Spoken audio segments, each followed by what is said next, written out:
Yadav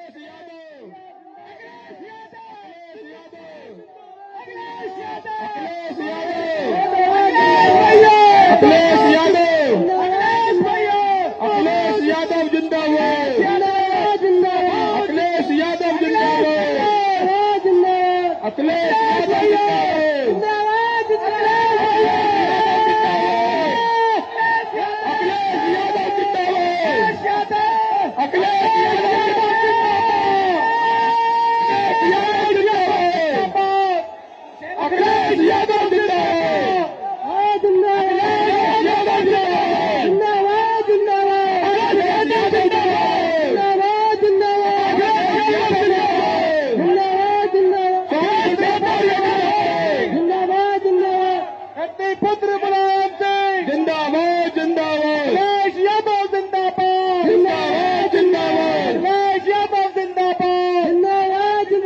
Samajwadi party जिंदाबाद। जिंदाबाद जिंदाबाद। अखिलेश यादव जिंदाबाद। अखिलेश यादव जिंदाबाद। देवेंद्र सिंह यादव जिंदाबाद। अखिलेश यादव जिंदाबाद।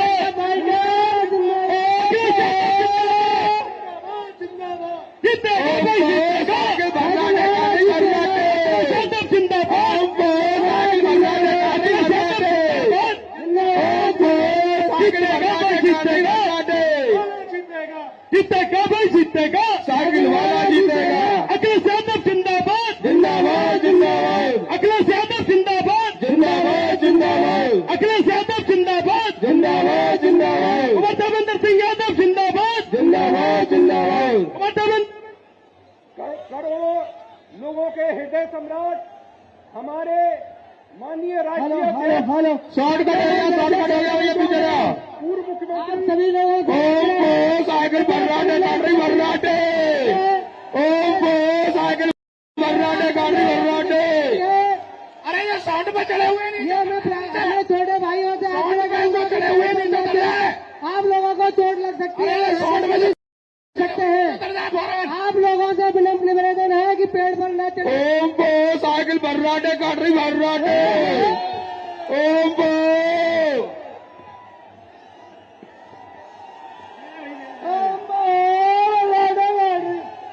हेलो हेलो लोगों के पटियाली से प्रत्याशी नारदास सुल्तान जी, आपके अमापुर से प्रत्याशी साउंड पे भाई जी और कासगंज से प्रत्याशी हमारे परम पूज्य आदरणीय श्री मानपाल सिंह परवा जी, मंच पर बैठे हुए हमारे सभी समाजवादी पार्टी के पदाधिकारीगण और हमारे परम आदरणीय हाथरस आगरा से आए हुए हमारे महासचिव सुमन साहब, मेरे सामने बैठे हुए मेरे सभी बुजुर्गों, नौजवान साथियों, मेरे छोटे बच्चों, मेरे पत्रकार बंधुओं, आज सबसे पहले मैं आपका अभिनंदन करता हूं, स्वागत करता हूं और समाजवादी पार्टी के परिवार की तरफ से आपका शुक्रिया अदा करता हूं। साथियों, आज इस प्रांगण में अपार भीड़ है हमारे राष्ट्रीय अध्यक्ष जी को देखने के लिए और मेरी आपसे हाथ जोड़कर गुजारिश है कि आने वाली 20 तारीख को समाजवादी पार्टी के खाते में एक एक वोट डालकर हमारे तीनों प्रत्याशी को 20 तारीख को भारी बहुमत से यहाँ से जिताकर भेज देना। जब आप यहाँ से जिताकर भेजेंगे, हमारे आदरणीय अध्यक्ष राष्ट्रीय अध्यक्ष जी प्रदेश के मुख्यमंत्री बनेंगे और आप सबका विकास होगा। साथियों, ये बेईमान और झूठों की सरकार आपने 5 साल देखी है, इसने हमेशा आपके साथ छल और कपट किया है। हमारे राष्ट्रीय अध्यक्ष जी जब मुख्यमंत्री थे तब उनका आपने विकास देखा था, चाहे गंगा जी पर पुल थे, चाहे हर जिले से जिले को 4 लाइन थी, चाहे नौजवानों को लैपटॉप थे, चाहे वृद्धाओं को पेंशन थी, चाहे किसानों को पानी मुफ्त में था। सारी की सारी सुविधाएं हमारे राष्ट्रीय अध्यक्ष ने दी थी। तो मेरा आपके हाथ जोड़कर यही प्रार्थना है कि राष्ट्रीय अध्यक्ष जी को देखते हुए एक एक वोट समाजवादी पार्टी में डालकर भारी बहुमत से विजयी बना देना। आप सबको बहुत बहुत धन्यवाद। जय समाजवाद, जय भारत। सभी को हाथ जोड़कर प्रणाम, नमस्कार, धन्यवाद। मुझे उम्मीद है कि 20 तारीख को हमारी तीनों सीटें साइकिल का बटन दबाकर भारी बहुमत से विजयी होंगी और 10 मार्च को हमारे प्रदेश के मुख्यमंत्री आदरणीय राष्ट्रीय अध्यक्ष अखिलेश यादव जी बनेंगे। धन्यवाद, बहुत बहुत बधाई, बहुत बहुत धन्यवाद।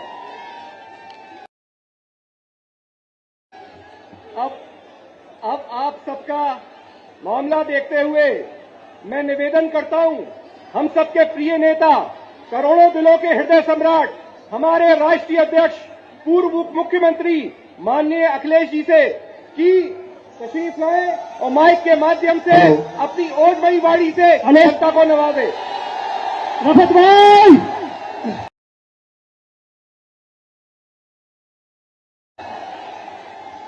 अखिलेश भैया, अखिलेश भैया, अखिलेश भैया, अखिलेश भैया, अखिलेश भैया, अखिलेश भैया, अखिलेश भैया, अखिलेश भैया, अखिलेश भैया। कहाँ ये माइक, बहुत धन्यवाद। हमारे फर्राटे वाले, धन्यवाद तुम्हारा।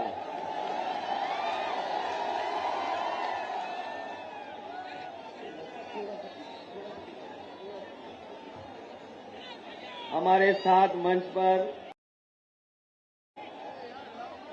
समाजवादी पार्टी के राष्ट्रीय महासचिव आदरणीय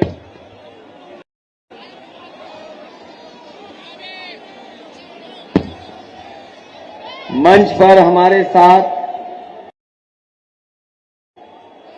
समाजवादी पार्टी के राष्ट्रीय महासचिव आदरणीय रामजिया सुमन जी, पार्टी के जिला अध्यक्ष कुंवर देवेंद्र सिंह जी, जिला महासचिव रफत मुनीर साहब, समाजवादी पार्टी के नेता और मंच पर उपस्थित बीरेंद्र सिंह सोलंकी जी, मंच पर उपस्थित योजन सभा के राष्ट्रीय अध्यक्ष मोहम्मद फहद जी, पार्टी के उपस्थित सभी हमारे नेता और समाजवादी पार्टी के प्रत्याशी श्रीमती नादरा सुल्तान जी, कासगंज के प्रत्याशी हमारे पूर्व मंत्री आदरणीय मानपाल वर्मा जी, आमापुर के प्रत्याशी समाजवादी पार्टी के सत्यवान शाक्य जी और इस कार्यक्रम में उपस्थित बड़ी संख्या में हमारे सभी आदरणीय बुजुर्ग, किसान भाई, माताएं, बहनें, नौजवान साथी, पत्रकार बंधुओं, मैं सबसे पहले आप सबका बहुत बहुत धन्यवाद और आभार प्रकट करना चाहता हूं। मैं जिधर भी देख रहा हूं उधर मुझे बड़ी संख्या में लोग दिखाई दे रहे हैं। मैं अपने सामने पूरा मैदान भरा दिखाई दे रहा है और जहां भट्टा दिखाई दे रहा है मुझे, उसकी चिमनी के पास भी बड़ी संख्या में लोग खड़े दिखाई दे रहे हैं। ये बाईं तरफ बाग में भरे हुए लोग हैं। जिस रास्ते से हम लोग चल करके आए हैं पूरा रास्ता भरा है।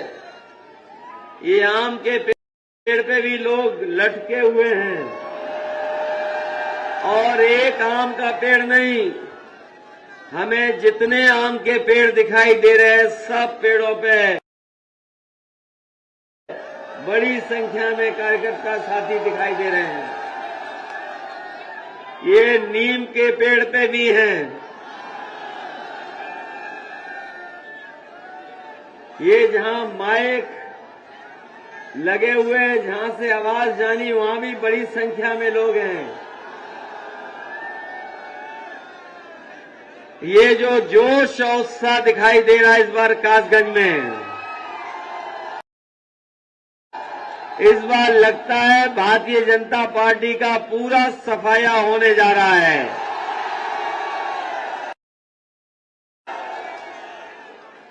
इस बार लगता है कोई खाता नहीं खुलने वाला। और जो साथी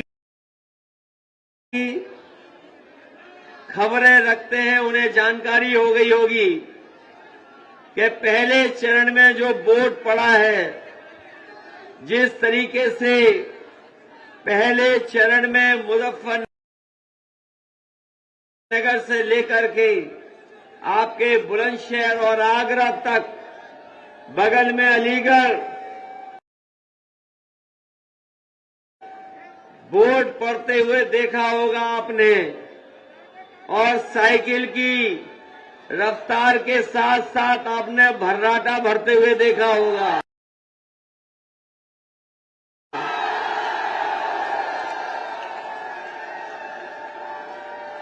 है इस बार साइकिल की रफ्तार के नहीं है। ये बीजेपी वालों ने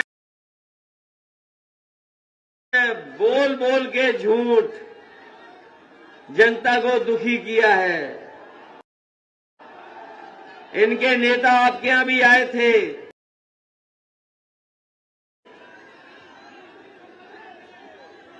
आपके जिले में भी इनके नेता पहुंचे थे। और अगर भारतीय जनता पार्टी के नेताओं के आपने भाषण सुने होंगे तो आपने देखा होगा कि अगर उनका छोटा नेता है तो छोटा झूठ बोल रहा है,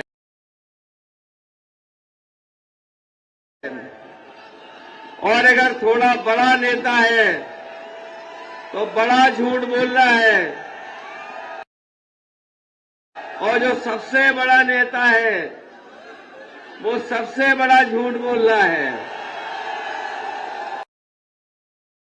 ये बात सच है कि नहीं है?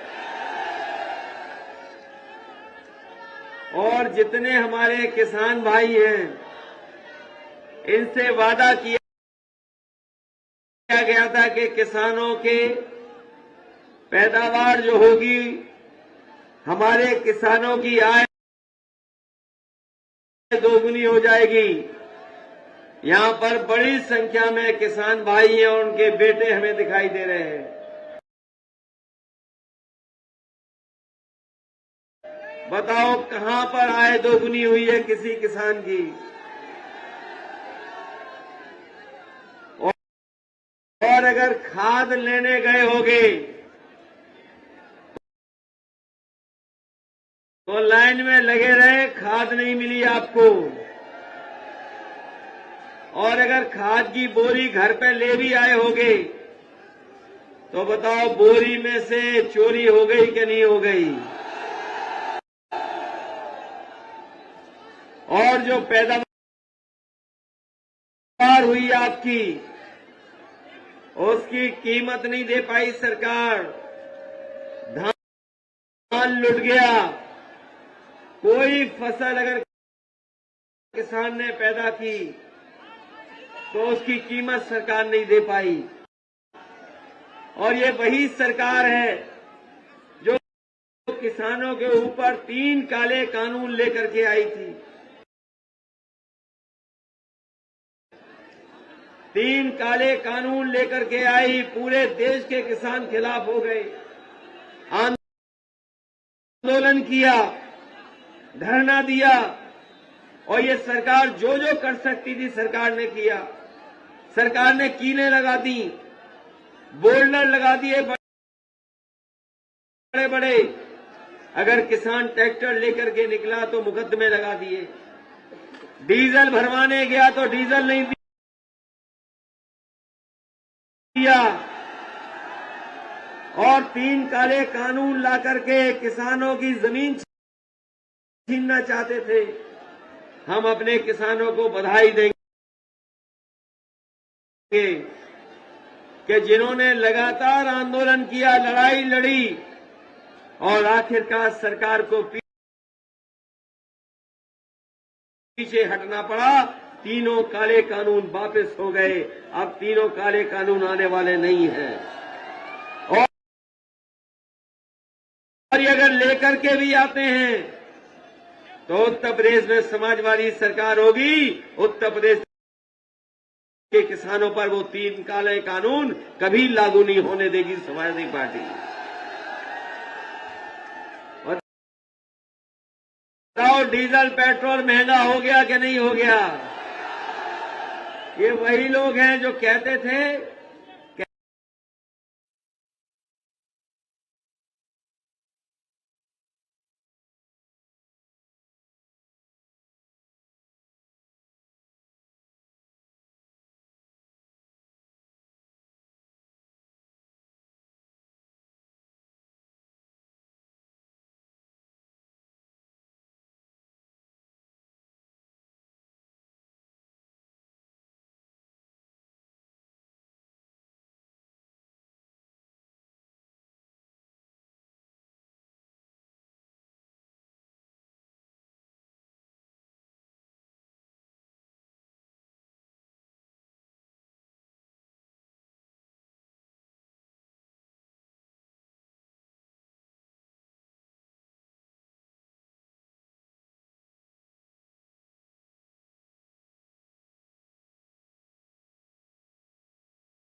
चप्पल में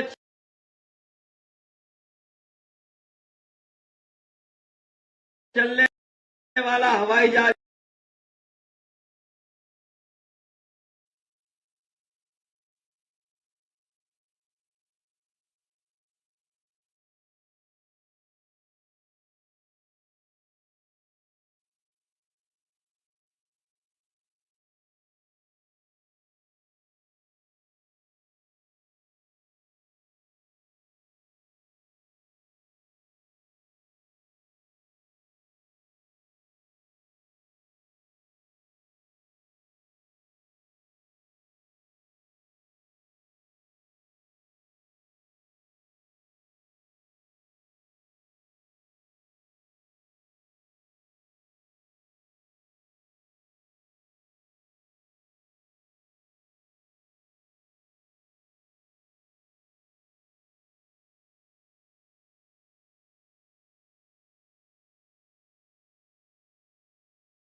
हैं और जिन्होंने अखबार पढ़ा होगा आज का, उन्हें मालूम होगा कि जहां लगातार भारत का पैसा लेकर के भाग रहे हैं, आज एक और उद्योगपति भारत का 28 बैंकों का पैसा लेकर के भाग गया।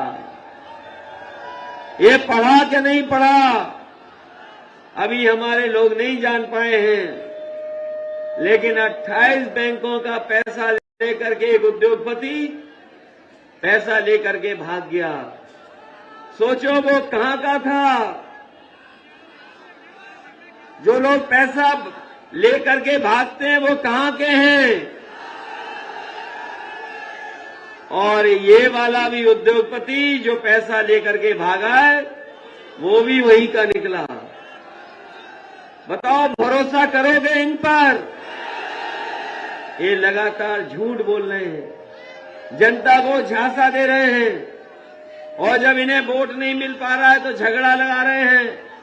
लेकिन हमारी जनता सावधान है, और इतना सावधान है कि मन बना करके बैठे हैं कि अगर उत्तर प्रदेश में जब वोट पड़ेगा तो बाबा मुख्यमंत्री का पता नहीं लगेगा कहां पहुंच जाएंगे। इधर आपने देखा होगा, तस्वीरें आई होंगी कि बाबा मुख्यमंत्री ने लखनऊ में लोगों को लैपटॉप बांटा, कंप्यूटर बांटा, स्मार्टफोन बांट दिया और टैबलेट भी बांटा। बताओ, हमारे कासगंज के नौजवानों आपको कितनों को मिल गया? किसी को नहीं मिला। और ये इसलिए नहीं मिला है क्योंकि बाबा मुख्यमंत्री कंप्यूटर चलाना नहीं जानते।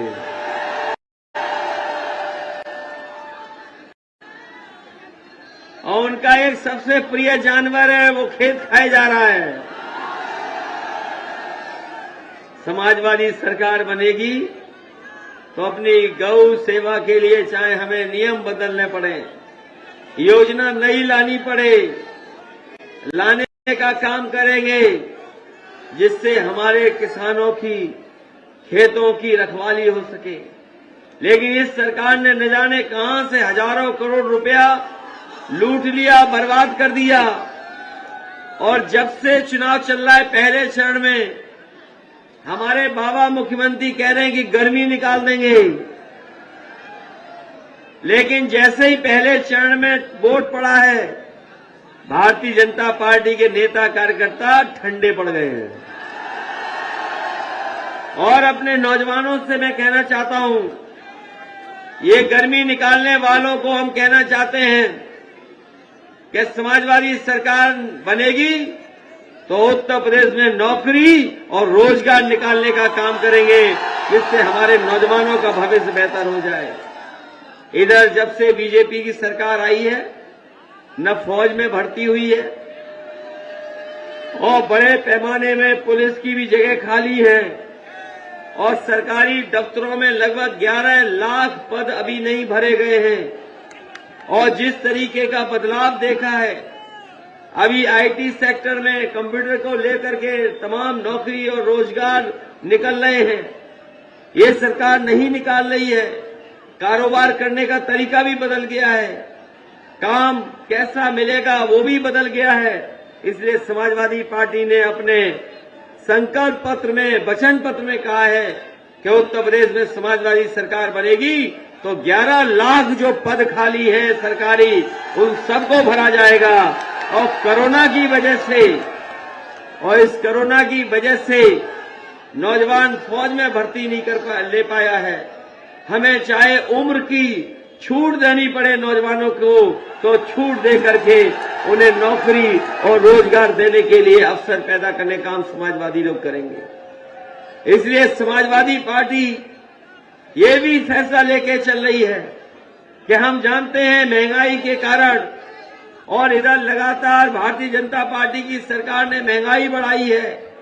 जब कभी हमारे गरीबों को बिजली का बिल मिलता है, उन्हें करंट लग जाता है। इसलिए समाजवादी पार्टी ने तय किया है, सरकार बनने पर 300 यूनिट फ्री बिजली होगी, कहीं आपको बिल नहीं देना पड़ेगा। और हमारे किसानों को जैसे पहले सिंचाई माफ थी, वैसे ही सिंचाई के लिए भी बिजली माफ होगी, कोई पैसा नहीं देना पड़ेगा किसानों को। हमारे तमाम कर्मचारी, तमाम सरकारी नौकरी करने वाले लोग ये लगातार मांग कर रहे हैं कि पुरानी पेंशन बहाल हो। समाजवादी सरकार बनेगी तो हमारे सरकारी कर्मचारियों को पुरानी पेंशन बहाल करने का काम होगा। इधर देखने को मिला, चाहे वो हमारे टीटी वाले हों, ये 2011 से लगातार संघर्ष कर रहे हैं। बीएड वाले हों, बीपीएड वाले हों, बीटीसी वाले हों, चाहे वो रोजगार सेवक हों, चाहे वो शिक्षा मित्र हों, चाहे वो 69,000 वाले हों, इन्होंने लगातार सरकार से संघर्ष किया है। इन्हें सरकार ने न नौकरी दी, न सम्मान दिया। हम समाजवादी लोग आपको भरोसा दिलाते हैं, हमने अपने मैनिफेस्टो में भी लिखा है कि सरकार बनेगी तो इन तमाम नौजवानों की समस्या का समाधान करके, इन्हें नौकरी दे करके, इन्हें रोजगार दे करके इनका भविष्य बनाने का काम करेंगे। इसलिए आपसे हम विशेष निवेदन करने आए हैं और अपील करने आए हैं। समाजवादी लोग खुशहाली चाहते हैं, समाजवादी लोग तरक्की चाहते हैं। समाजवादी सरकार जब जब बनती है जनता के लिए काम करते हैं। समाजवादी लोगों ने चाहे स्वास्थ्य सेवाएं हो, चाहे इलाज की मदद हो और चाहे पुलिस की को गाड़ी की सुविधा देने की बात हो, समाजवादी लोगों ने अपनी सरकार में हर तरह की मदद करने का काम किया है। अभी कुछ दिन पहले आपने देखा होगा, जिस समय लॉकडाउन लगा, सब बाजार बंद हो गए, कारोबार बंद हो गए, और उस बंदी के समय अगर किसी को तकलीफ और परेशानी आई तो वही समाजवादी लोगों की एम्बुलेंस उनको मदद करती रही। अगर समाजवादी एम्बुलेंस नहीं होती तो वो मदद नहीं हो पाती। लेकिन हम ये भी जानते हैं कि जिस समय सरकार को मदद करनी चाहिए थी, दवाई को लेकर के, अस्पतालों में बिस्तर देने की बात रही हो, चाहे ऑक्सीजन उपलब्ध कराने की बात रही हो, सरकार ने गरीब जनता को अनाज छोड़ने का काम किया, जिसकी वजह से लाखों लाख लोग बीमार हुए और न जाने कितने लोगों की जान चली गई। अगर सरकार चाहती और समय पर दवाई और इलाज करा देती तो हमारे बहुत सारे गरीबों की जान बच जाती। लेकिन इस सरकार ने मदद नहीं की। एम्बुलेंस जो चालू की थी वो भी बर्बाद कर दी। आज एम्बुलेंस नहीं चल पा रही है, एम्बुलेंस बर्बाद हो गई, कोई स्वास्थ्य सेवा नहीं है। हम अपने कासगंज के लोगों को भरोसा दिलाते हैं कि ये जिला जरूर बना है। अगर इसी जिले में स्वास्थ्य को लेकर के हमें बड़ा अस्पताल बनाना पड़ेगा तो बड़ा अस्पताल बना करके कासगंज की गरीब जनता को इलाज के लिए कहीं और नहीं जाना पड़ेगा, यहीं पर उन्हें महंगा से महंगा इलाज मिल जाएगा। पुलिस को लेकर के भी बहुत सुधार करने का काम समाजवादी लोगों ने किया था, करेंगे। इधर समय पर पुलिस पहुंच जाए मदद के लिए, समाजवादी पार्टी में 100 नंबर शुरू किया गया था और ये व्यवस्था वो थी जो व्यवस्था अमेरिका में न्यूयॉर्क की पुलिस के पास है, उसी तरह की व्यवस्था उत्तर प्रदेश में लाने का काम समाजवादियों ने किया। मुझे अच्छी तरह याद है जिस समय 100 नंबर के लिए काम किया जा रहा था, पुलिस विभाग के वरिष्ठ अधिकारियों को साथ लेकर के और जो जानकार हैं उनका सहयोग लेकर के पुलिस में सुधार कैसे हो, समय पर पुलिस कैसे पहुंच जाए, उसके लिए 100 नंबर का इंतजाम किया था। लेकिन जब से इन बाबा मुख्यमंत्री ने 100 नंबर को 112 किया है, तब से हमारी पुलिस भी कबाड़ा हो गई। हो गई कि नहीं हो गई कबाड़ा? इसलिए ये भारतीय जनता पार्टी के पास जब कोई मुद्दा नहीं बचा तो वो कह रहे हैं कानून व्यवस्था, कह रहे हैं कानून व्यवस्था। समाजवादी सरकार आ जाएगी तो कानून व्यवस्था चौपट हो जाएगी। हम तो कहना चाहते हैं कि जिन्हें कानून व्यवस्था को खराब करना है वो समाजवादी पार्टी को वोट न दें, जो कानून को नहीं मानेंगे वो समाजवादियों को वोट न दें। लेकिन जिस तरह की व्यवस्था भारतीय जनता पार्टी में देखी, बताओ कासगंज के लोगों, आपने नहीं देखा एक नौजवान की कैसे पुलिस ने हिरासत में पीट पीट करके जान ले ली? बताओ कौन नहीं जानता, कौन नहीं जानता कि हिरासत में एक नौजवान की जान लेने का काम अगर किसी ने किया था तो भारतीय जनता पार्टी की सरकार में हुआ। और केवल ये नहीं, अगर नौजवानों को भड़काने का काम अगर किसी ने किया था तो याद होगा वो 26 जनवरी थी कि 15 अगस्त था कि जिस समय नौजवानों को भड़का करके इन्हीं भारतीय जनता पार्टी के लोगों ने उस नौजवान की जान लेने का काम भी किया था। और अगर भारतीय जनता पार्टी के लोग उसकी मां का सुन लें वो स्टेटमेंट, याद है कि नहीं याद है? आज भी रिकॉर्ड पे है। उस बेटी की मां ने कहा, जब अपना दुख दर्द बीजेपी के नेता के सामने रखा तो बीजेपी के नेता कहते हैं कि ऐसी घटना तो होती रहती है, ऐसी घटना कोई नई नहीं है। अगर कोई जिम्मेदार था उसके लिए तो वो भारतीय जनता पार्टी और उनके लोग जिम्मेदार थे, जिसकी वजह से उस नौजवान की जान चली गई। जो हमारे बाबा मुख्यमंत्री बड़ी कानून व्यवस्था की बात कर रहे हैं, बताओ इनकी सरकार में माफिया क्रिकेट खेल रहे हैं, इनकी सरकार में माफिया 25,000 इनामी क्रिकेट खेल रहे हैं। एक पुलिस कप्तान फरार है, एक मंत्री पुत्र ने किसानों पर जीप चला दी, कुचल दिया किसानों को, और एक व्यापारी कारोबार करने गोरखपुर गया तो उसे पीट पीट करके जान ले ली उसकी। बताओ ये है कानून व्यवस्था उत्तर प्रदेश की। अगर कोई है जिसने उत्तर प्रदेश की कानून व्यवस्था खराब की है तो वही ठोको राज के मुखिया,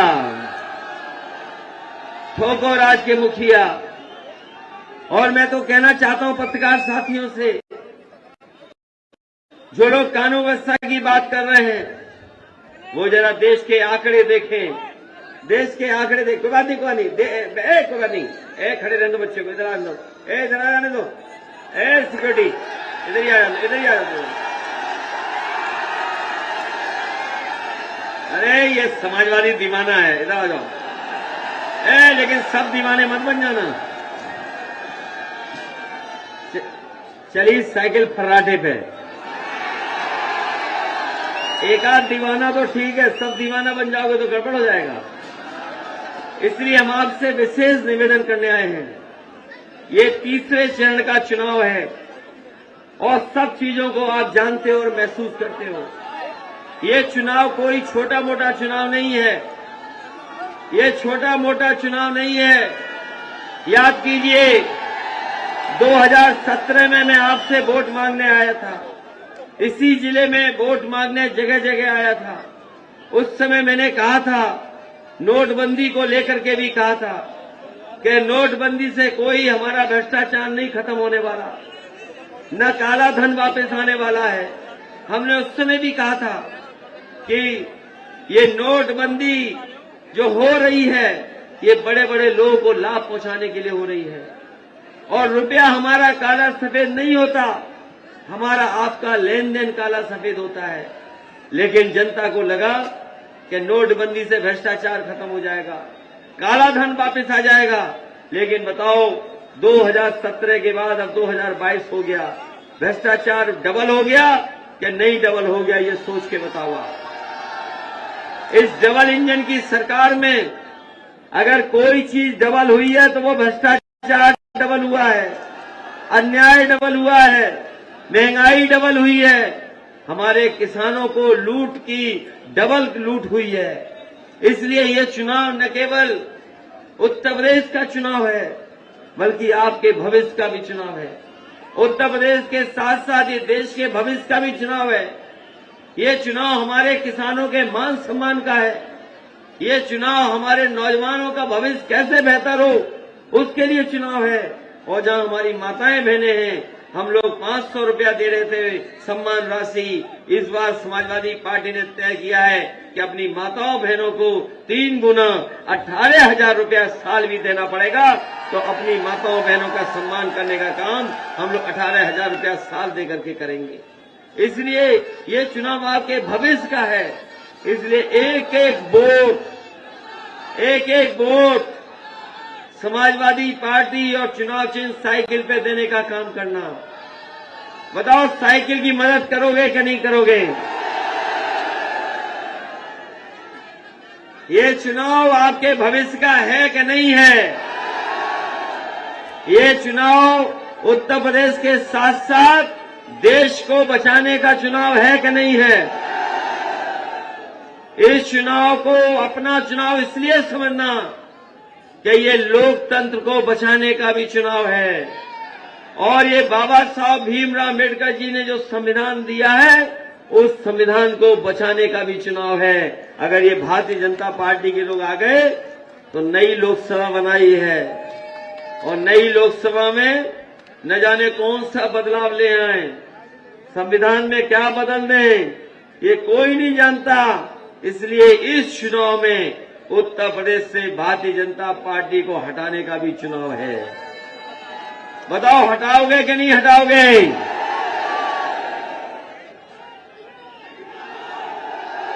भाजपाइयों ने बेरोजगारी बढ़ाई कि नहीं बढ़ाई?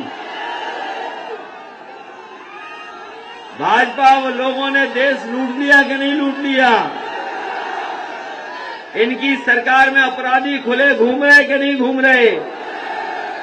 इनके सरकार में माफिया क्रिकेट खेल रहे कि नहीं खेल रहे? इसलिए साइकिल की मदद करना। और हमारी पार्टी की तीनों प्रत्याशी हैं, मानपाल सिंह वर्मा जी हैं, पूर्व मंत्री, बहुत बुजुर्ग हैं, लेकिन इतने वोटों से जिताना कि इनकी उम्र नहीं लगे। श्रीमती नादरा सुल्तान जी हैं, इनकी भी मदद करना। सत्यवान साकी जी हैं, ये चुनाव लड़ रहे हैं। और न केवल सत्यवान साकी जी समाजवादी पार्टी में आ गए हैं, आपने देखा होगा कि बीजेपी के होश उड़ गए थे जब स्वामी प्रसाद मौर्य जी समाजवादी पार्टी में आ गए थे।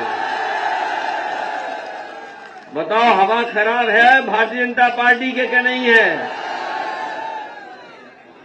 और स्वामी प्रसाद मौर्य जी आ गए तो समाज सब जुड़ गए कि नहीं जुड़ गए? ये बीजेपी के लोग झगड़ा लगाते हैं कभी कभी कि ये जाति इतनी है, ये जाति इतनी है, ये जाति सब छीन रही है, ये छीने ले रही है नौकरी, ये सब छीन रही है। ये बताओ, आरोप लगाती है कि नहीं लगाती है? इसलिए समाजवादी पार्टी ने तय किया है कि सरकार बनेगी तो जाति जनगणना करा करके सभी जातियों को स्थान दे करके सभी जातियों को सम्मान देने का काम हम समाजवादी लोग करेंगे। इन्हीं शब्दों के साथ आप सबका बहुत बहुत धन्यवाद देता हूं, आभार प्रकट करता हूं, इस उम्मीद और भरोसे के साथ कि आप लोग सब मिलकर के एक एक वोट साइकिल पर डाल देना। बहुत बहुत धन्यवाद आप सबका।